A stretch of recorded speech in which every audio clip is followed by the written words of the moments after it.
бүткүл тынч эмес. Тынчылардан келген кабарды угуп, Тагай бийдин тынчы кетип, терең ойго чөмүлөт.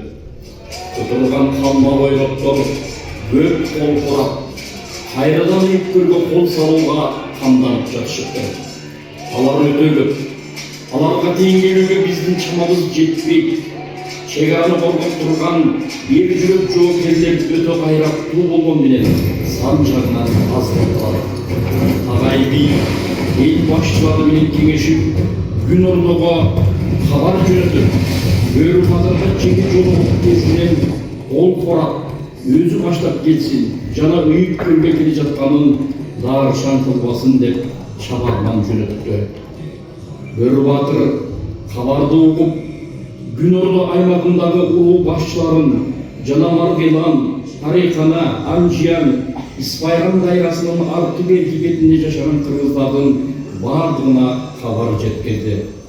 Белгиленген мөөнөттө бардык улуулардын башчылары Күн Ордого чогулушту.